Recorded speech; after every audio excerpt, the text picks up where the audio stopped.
Hello everyone, कैसे हैं आप लोग। आज के सेशन में हम डिस्कस करेंगे यूपीएससी प्रीलिम्स स्ट्रेटजी 2024 के बारे में। यदि आप यूपीएससी प्रीलिम्स एग्जाम बार बार फेल हो रहे हैं तो ऐसे में आप क्या करें, या ऐसे यूपीएससी एस्पिरेंट्स जो 2024 में अपने अटैम्प्ट देने जा रहे हैं और प्रीलिम्स एग्जाम को फर्स्ट टाइम में क्लियर करना चाहते हैं तो उन्हें किस प्रकार की स्मार्ट स्ट्रेटजी रखनी चाहिए जिसके थ्रू आउट वो प्रथम प्रयास में प्रीलिम्स एग्जाम को क्लियर कर सके। क्योंकि अगर प्रीलिम्स एग्जाम की डिफिकल्टी के लेवल को देखें तो दिन प्रतिदिन उसका डिफिकल्टी लेवल बढ़ता जा रहा है। यहाँ पे सभी पॉइंट मैं डिस्कस करूँगा, वो सभी पॉइंट यूपीएससी एग्जाम की तैयारी करने का 6 से 7 सालों का जो खुद का मेरा अनुभव है उसके आधार पर डिस्कस करेंगे। ऐसे में यदि आप इस वीडियो के अंत तक बने रहेंगे तो आपको ये जानने को मिलेगा, आपको ये सीखने को मिलेगा कि आपको अपनी तैयारी के दौरान क्या करना चाहिए और आपको क्या करने से बचना चाहिए। तो आइए डिस्कस करते हैं। अगर आप प्रीलिम्स एग्जाम में बार बार फेल हो रहे हैं तो क्या करें। इसके लिए आपको क्या करना है कि सबसे पहले आपको ये देखना है कि जो आप सोर्स यूज कर रहे हो, क्या वो सोर्स सिंगल सोर्स है या मल्टीपल सोर्स है।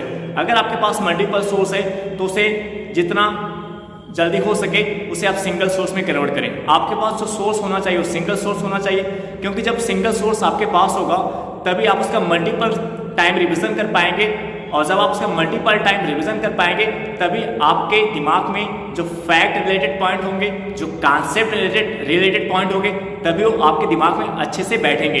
इसलिए आपका सोर्स क्या हो, सिंगल सोर्स हो और उसका आप मल्टीपल टाइम रिवीजन करें, क्योंकि सोर्स जब सिंगल होगा तभी आप मल्टीपल टाइम रिवीजन कर पाएंगे, तभी आपके दिमाग में कॉन्सेप्ट रिलेटेड और फैक्ट रिलेटेड पॉइंट अच्छे से बैठ पाएगा। तो ये आपको ध्यान में रखना है।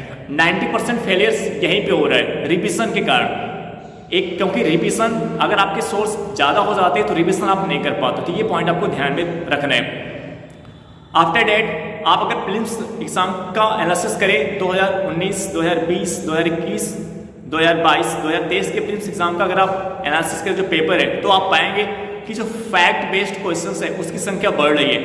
तो फैक्ट बेस्ड क्वेश्चंस में ऐसा होता है कि जैसे अगर आपको पता है कि वो, अगर आपको फैक्ट पता है तो आप आंसर कर पाओगे, अगर आपको उसके बारे में नहीं पता तो आप आंसर नहीं कर पाओगे। इसलिए जो फैक्ट है, जब आप एनसीईआरटी का सोर्स पढ़ते हो उससे वहाँ पे जो आपको फैक्ट बेस्ड पॉइंट मिलते हैं। फैक्ट बेस्ड पॉइंट क्या होता है, जैसे कोई साइट हो गया, कोई नाम है, कोई लिटरेचर है, कोई साहित्य है, जो फैक्ट है, जो फैक्ट रिलेटेड पॉइंट ऐसे होते हैं जो आपसे बार बार भूल जाते हैं। और जो जैसे कॉन्सेप्ट में क्या होता है कि कॉन्सेप्ट तो आपका क्लियर हो जाता है एक बार, क्योंकि कॉन्सेप्ट तो अगर आपने समझ लिया अच्छे से एक बार तो क्लियर हो जाता है, जल्दी नहीं बोलता है। लेकिन जो फैक्ट होता है वो आपसे बार बार मिस हो जाता है। ये आपको कैसे पता चलेगा कि क्या आपसे बार बार कौन से ऐसे पॉइंट जो आपसे बार बार भूल जाते हैं। ये जब आप प्रीवियस क्वेश्चन पेपर आप सॉल्व करोगे तो उसके थ्रू आउट आपको पता चलेगा, आप जान पाओगे कि जो फैक्ट बेस्ड पॉइंट है वो आपसे बार बार भूल जाता है। तो आपको क्या करना है कि जो एनसीईआरटी का सोर्स आप यूज़ कर रहे हो, जो स्टैंडर्ड बुक आप यूज़ कर रहे हो, उसी समय आपको क्या करना है, एक 60 नोट्स बना लेना चाहिए फैक्ट रिलेटेड। जो फैक्ट रिलेटेड पॉइंट होता है उसके लिए उसका एक 60 नोट्स बना लेना चाहिए, और 60 नोट्स को, उस फैक्ट रिलेटेड पॉइंट को बार बार आपको इस प्रकार से आपको टाइम सेट करना चाहिए ताकि आप उसका मल्टीपल टाइम रिविजन कर सकें। और यहाँ पे ध्यान रखना है, कुछ जो फैक्ट होते हैं वो फैक्ट जो यूपीएससी एग्जाम के अप्रोच से इंपॉर्टेंट होते हैं। कैसे पता चलेगा, तो जो आप प्रीवियस क्वेश्चन पेपर, जब आप कोई भी टॉपिक पढ़ें, अगर आपने एनसीईआरटी की एक बुक सेलेक्ट किया और आपने जैसे आपने रामशरण शर्मा की बुक सेलेक्ट किया एंशिएंट हिस्ट्री के लिए, प्राचीन भारत के लिए, अब वहाँ से आपने एक टॉपिक स्टार्ट किया पढ़ना हड़प्पा सभ्यता। अब जब आप हड़प्पा सभ्यता की 2 से 3 रीडिंग कर रहे हैं तो 2-3 रीडिंग करने के बाद आप प्रीवियस क्वेश्चन पेपर सॉल्व करें। जब आप प्रीवियस क्वेश्चन पेपर सॉल्व करेंगे तो आपको ये रियलाइज होने लगेगा कि कौन से ऐसे फैक्ट रिलेटेड पॉइंट है जो बहुत ज़्यादा इंपॉर्टेंट है। तो फैक्ट नोट करने का मतलब ये नहीं कि आप सभी फैक्ट नोट करें, फैक्ट रिलेटेड में उन बिंदुओं को नोट करना है जो एग्जाम के अप्रोच से इंपॉर्टेंट होते हैं। ये आपको कैसे पता चलेगा कि कौन सा फैक्ट आपके लिए यूजफुल है, कौन सा फैक्ट आपके लिए यूजफुल नहीं है। ये जब प्रीवियस क्वेश्चन पेपर आप सॉल्व करेंगे उसके थ्रू आपको पता चलेगा। आपको ये ध्यान देना है, फैक्ट का मतलब ये नहीं कि आप जितने भी फैक्ट हैं सभी पढ़ते चले जा रहे हो, क्योंकि जो प्रिंटेड नोट्स में अक्सर बहुत ऐसे फैक्ट रहते हैं जो आपके किसी काम के नहीं रहते, आपके किसी काम का नहीं रहता, आप वहाँ पे अपना समय इन्वेस्ट करके खराब कर देते हो। इसलिए आपको ध्यान में रखना जो फैक्ट आपको पढ़ रहा है वो किसका फैक्ट पढ़ रहा है, जो एनसीईआरटी का फैक्ट है, जो एनसीईआरटी में फैक्ट्स दिए गए, इसके साथ ही साथ जो प्रीवियस ईयर क्वेश्चन पेपर आप सॉल्व कर रहे हो वहाँ पे जो आपको फैक्ट मिलेगा, एक्स्ट्रा फैक्ट मिलेगा, वो आपको पढ़ना है। एनसीईआरटी के फैक्ट्स आपको पढ़ने हैं, इसके साथ ही साथ जो आप टेस्ट सीरीज सॉल्व कर रहे हो, जो प्रीवियस ईयर क्वेश्चन पेपर आप सॉल्व कर रहे हो वहाँ पे जो आपको फैक्ट मिलेगा, वो फैक्ट आपको अलग से उसको शॉर्ट नोट्स में रख लेना है ताकि आप उसका मल्टीपल टाइम रिवीजन कर पाए। तो ये पॉइंट आपको ध्यान में रखना है, आपको ये आइडेंटिफाई करना है कि कौन सा फैक्ट आपके लिए इंपॉर्टेंट है, यानी यूपीएससी एग्जाम के अप्रोच से कौन सा फैक्ट इंपॉर्टेंट है।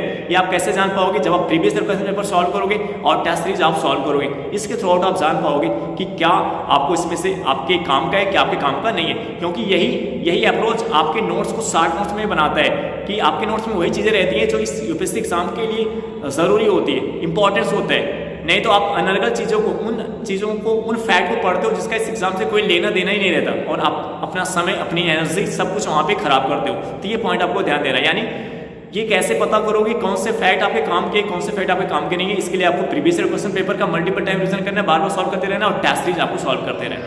और टेस्ट सीरीज और जो फैक्ट के लिए आपको अलग से कुछ एक्स्ट्रा टाइम देना है, उसके अलग से शॉर्ट नोट्स बनाए ताकि आप उसका मल्टीपल टाइम आप रिवीजन कर सकें। ठीक है, अब जो थर्ड कंपोनेंट आपको ध्यान में रखना है कि आपको प्रीवियस ईयर क्वेश्चन पेपर तो हमने आपको बता दिया कि प्रीवियस ईयर क्वेश्चन पेपर, जो previous year question paper solve करते समय आपको ये ध्यान में रखें, क्योंकि मार्केट में कुछ ऐसे प्रीवियस ईयर क्वेश्चन पेपर है जिसमें केवल 15 साल का दिया गया है प्रीलिम्स एग्जाम का, आप उसको मत सॉल्व करें। आप मार्केट से वो previous year question paper solve करें जिसमें कम से कम 30 साल का दिया गया है, जिससे अनअकैडमी का है। तो अनअकैडमी का प्रीवियस ईयर क्वेश्चन पेपर अगर आप लेंगे जो दिशा पब्लिकेशन के, तो उसमें आप पाएंगे उसमें एटलीस्ट कम से कम 30 साल का जो previous year question paper prelims exam का दिया है। तो कम से कम जो प्रीवियस ईयर क्वेश्चन पेपर आपको सॉल्व करना है प्रीलिम्स एग्जाम के लिए, वो कम से कम कितने वर्ष का होना चाहिए, 30 सालों का।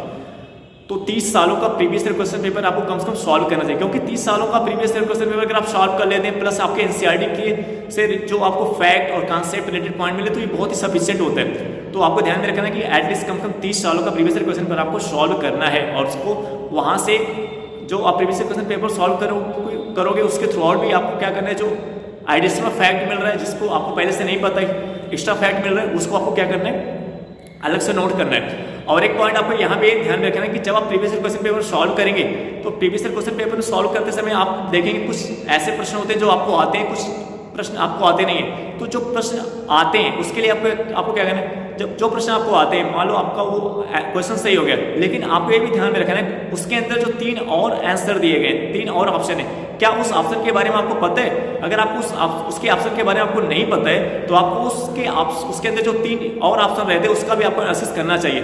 यानी कि ये नहीं कि अगर आपका क्वेश्चन सही हो गया तो आप उसकी तरफ नहीं देख रहे हो, नहीं, उसकी तरफ भी देखो। यानी जो क्वेश्चन आपके प्रीवियस ईयर क्वेश्चन पेपर में सही हो रहे हैं, आपको उसकी तरफ भी देखना है, क्योंकि उसमें जो एक आंसर में 3-4 ऑप्शन होते हैं, एक आपको पता है, हो सकता है उसमें से 3 आपको नहीं पता हो, तो ये आपको ध्यान में रखना है कि वो जो 3 आपको नहीं पता है उसमें से हो सकता है 2 नहीं पता हो आपको, 1 नहीं पता हो, तो उसका भी एनालिसिस करें। यानी किसी भी क्वेश्चन को जो आपको आ रहा है वो सही भी हो रहा है, तब भी आप उसके अंदर के जो 3 ऑप्शन दिए गए आप उसको देखिए, क्या उसमें से आपको क्या वो तीनों आपको आ रहे हैं या आपको नहीं आ रहे। अगर उसमें से जो नहीं आ रहा है उसका भी आप एनालिसिस करो, उसको भी आप जानने का प्रयास करो, ठीक है ना। तो इस तरीके से आपको प्रीवियस ईयर क्वेश्चन पेपर का एनालिसिस करना है। अब बात आती है जो ऐसे क्वेश्चन जो आपके previous year question paper solve करते समय गलत हो जा रहे हैं, तो उसके लिए आपको क्या करना है, उसको अच्छे से उसका एनालिसिस करना है। आपको देखना है आपने जो सोर्स यूटिलाइज किया है, फिर उस सोर्स पे जाना है, क्या आपने उसको जो सोर्स यूटिलाइज किया था, पढ़ा था, क्या उसको आपने सही से पढ़ा था कि नहीं, क्या वो छोड़ गया आपका पॉइंट। तो आपको अपने सोर्स की तरफ अटेंड करना है, और जो आपका जो गलत हो रहा है उसका एनालिसिस करना है अच्छे से। क्यों आपको देखना है क्यों गलत हो रहा है, अगर वो गलत हुआ तो क्यों गलत हो रहा है। अगर आपका previous year question paper solve करते समय क्वेश्चन गलत हो रहा है तो क्यों गलत हो रहा है, जब आप उस वाई को ढूंढोगे क्यों गलत होगा, तो आप सही रास्ते की तरफ जाओगे, तब आप उस रीजन को जान पाओगे क्यों ऐसा हो रहा है। तब आपको पता चलेगा, हो सकता है आपको ये पता चलेगा कि जो आपके पढ़ने का तरीका था वो सही नहीं था। फर्स्ट 2-3 रीडिंग में, थर्ड रीडिंग में जो आपका पढ़ने का तरीका था वो सही नहीं था। तो इससे आपके पढ़ने के तरीके में क्या होगा, इंप्रूवमेंट आएगा, सुधार आएगा, ठीक है ना। ये आपको ध्यान में रखना है। उसके बाद अब हम बात करेंगे टेस्ट सीरीज की। तो जो टेस्ट सीरीज आप ज्वाइन करते हो, आपको ध्यान में रखना है कि प्रीलिम्स एग्जाम के पहले आप 3 मंथ बिफोर या 4 मंथ बिफोर या 5 मंथ बिफोर आप टेस्ट सीरीज ज्वाइन कर सकते हो। और टेस्ट सीरीज आप ज्वाइन करते समय आपको ये ध्यान देना है कि जो टेस्ट सीरीज आप दे रहे हो, संख्या कितनी होनी चाहिए। तो टेस्ट सीरीज एटलीस्ट आप 50, 60, 70 टेस्ट दे सकते हो। कम से कम आपको 50, अधिकतम 60-70 टेस्ट, आपको 80 टेस्ट देना चाहिए। और टेस्ट देते समय आपको ये ध्यान रखना है कि जो टेस्ट आप दे रहे हो केवल लेने का आपने दे दिया फिर उसको रख दिया। आप जो टेस्ट दें फिर उसका एनालिसिस करें, देने के बाद उस टेस्ट का एनालिसिस करें। एनालिसिस करने के बाद एनालिसिस करते समय आप ये देखें कि कौन से क्वेश्चंस आपको आ रहे हैं और जो आ रहे हैं उसमें से कौन से पॉइंट आपको नहीं आ रहे, और जो बिल्कुल नहीं आ रहे वो क्यों नहीं आ रहे, ऐसा क्या है। जो आप सोर्स यूटिलाइज कर रहे हो वहाँ पे क्या कमी है, क्या आपने जो सोर्स से पढ़ा उस पढ़ने का तरीका आपका सही नहीं है, वहाँ पे आप जाके उस सोर्स में देखें। तो एनालिसिस करें उसका। जब आप एनालिसिस करेंगे, टेस्ट देने से ज़्यादा जरूरी ये भी है कि उतना ही जरूरी, जितना जरूरी टेस्ट देना है उतना ही जरूरी उस टेस्ट का एनालिसिस करना भी है। अगर आप टेस्ट का एनालिसिस नहीं करोगे तो टेस्ट देने का कोई मतलब ही नहीं रह जाएगा। तो एनालिसिस करना है, क्योंकि जब आप टेस्ट का एनालिसिस करोगे तभी आप जान पाओगे कि कौन सा आपका स्ट्रांग पॉइंट है और कौन सा आपका वीक पॉइंट है। तो जो स्ट्रांग पॉइंट होगा उसके लिए आप कम समय, आपको लगेगा अच्छा इसके लिए मैं कम समय रखता हूँ तब भी काम चल जाएगा, और आपका जो वीक पॉइंट होगा तो आपको लगेगा यहाँ पे आपको ज़्यादा काम करने की ज़रूरत है। तो इससे आप अपने समय को स्मार्ट तरीके से यूटिलाइज भी कर पाओगे, इससे आप अपने टाइम को स्मार्ट तरीके से यूटिलाइज भी कर पाओगे, ये ध्यान रखना। तो इसलिए टेस्ट का एनालिसिस करना बहुत ज़रूरी है। क्यों ज़रूरी है? क्योंकि जब उसका एनालिसिस करोगे तभी अपनी कमी को पहचान पाओगे और आपकी जो स्ट्रांग पॉइंट है उसको आइडेंटिफाई कर पाओगे। इससे अपने टाइम को ज़्यादा समय वहाँ पे यूज़ करोगे जहाँ पे लगेगा आपको ज़रूरत है। इससे आपका समय भी स्मार्ट तरीके से यूटिलाइज होगा। ये पॉइंट आपको ध्यान में रखना है। तो इतना काम अगर आप करते हो प्रीलिम्स एग्जाम के लिए तो संभावना है कि आपका प्रीलिम्स एग्जाम जो अभी तक अगर नहीं हो रहा था इस बार आपका प्रीलिम्स एग्जाम आसानी से क्लियर हो जाएगा। और जो UPSC aspirant first time exam देने जा रहे हैं उन संभावना है कि अगर वो इस जो पॉइंट्स बताए गए अगर उसको सीरियसली लेते हैं और उसको फॉलो करने का प्रयास करते हैं, उस पर ध्यान देते हैं, उस पर काम करते हैं, तो संभावना है कि उनका भी प्रीलिम्स एग्जाम क्लियर हो जाएगा। ठीक है ना? तो आई होप दैट ये वीडियो आपको समझ में आया होगा। हम आपसे नेक्स्ट वीडियो में मिलेंगे। Okay bye.